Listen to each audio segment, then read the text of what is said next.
Bon bah voilà quoi, enfin une victoire, j'ai envie de dire, putain, je n'en pouvais plus. Yo les gens, j'espère que vous allez bien. Aujourd'hui on se retrouve pour le débrief du match entre Marseille et Le Havre. Victoire de Marseille 3-0 à l'Orange Vélodrome, donc à le domicile bien évidemment.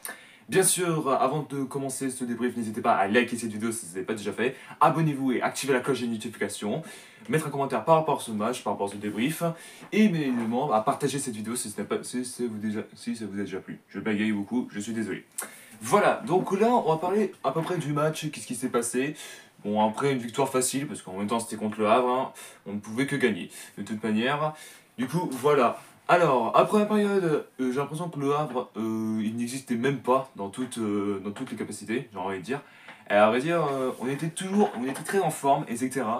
Bon, voilà, là, il y a eu 2-0 dans la première période, suite à un but contre 5 ans d'un Havre. Ça fait le mal quand même, hein, désolé de le dire.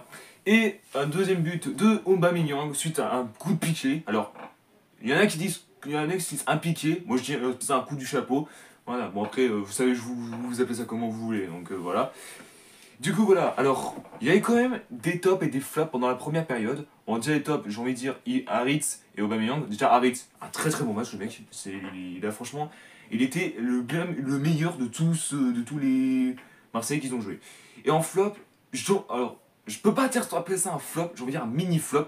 Je veux dire Ismail Assar, parce que il a fourré complètement des occasions et il n'arrivait pas à choper les balles, etc. Il avait un peu de mal, j'avoue.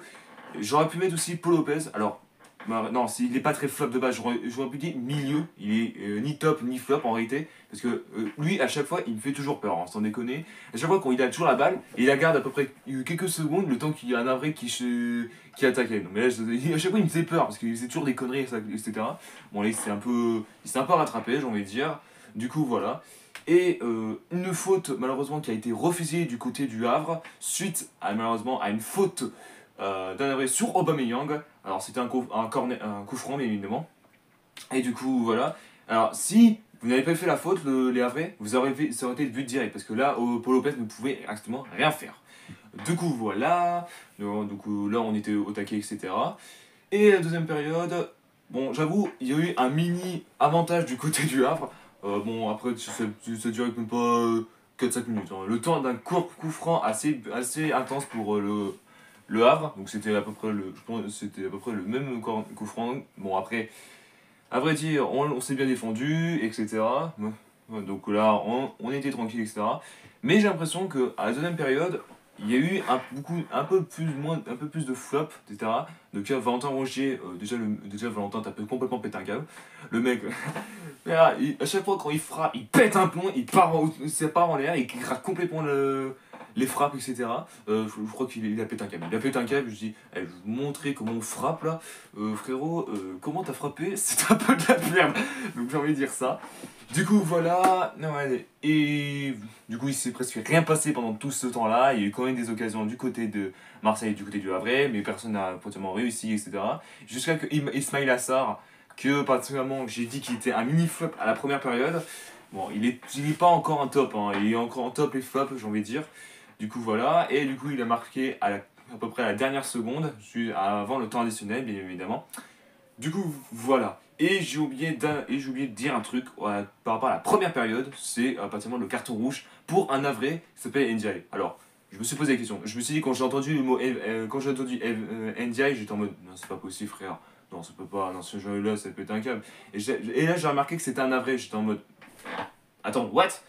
Il y a un problème. Attends. Non, j'étais en train de me dire, attends.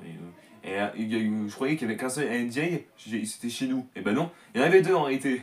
Alors je me suis posé la question, c'est le NDI du Havre était le frère de NDI de l'OM.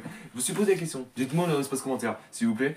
Et particulièrement, bon après il y a eu il y a eu des joueurs très bons aussi du côté du Havre. Alors particulièrement, j'en ai vu un, il s'appelle Casimir. Casimir frère. Je croyais que tu faisais le spectacle là pour faire aimer les enfants, pas faire du foot frère. Voilà. Non, en plus de ça, hein. C'est vrai en plus, c'est vraiment lui les gars, hein, sans déconner.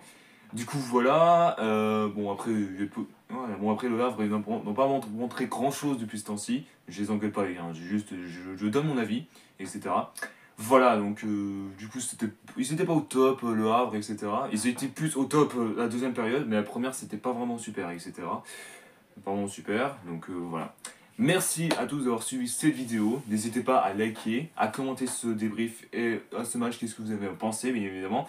S'il vous plaît, pas d'insultes, parce que là, ça commence à me gonfler, parce que les haters, ils sont motivés pour me harceler maintenant, là. Donc, s'il vous plaît, pas de harcèlement, s'il vous plaît, pas d'insultes, s'il vous plaît. C'est vraiment très important. Du coup, et bien sûr, à partager cette vidéo si ça vous a plu. N'hésitez pas à vous abonner et à activer la cloche de notification pour rater aucune de mes prochaines vidéos. On est proche des 100 abonnés, les gars. Je compte sur vous, s'il vous plaît. Ça fait 4 ans que, particulièrement, j'attendais les 100 abonnés. On est tout proche, les gars, s'il vous plaît. Voilà, vous êtes au top. Je vous fais la bise et on se dit à très bientôt pour une nouvelle vidéo. Peace.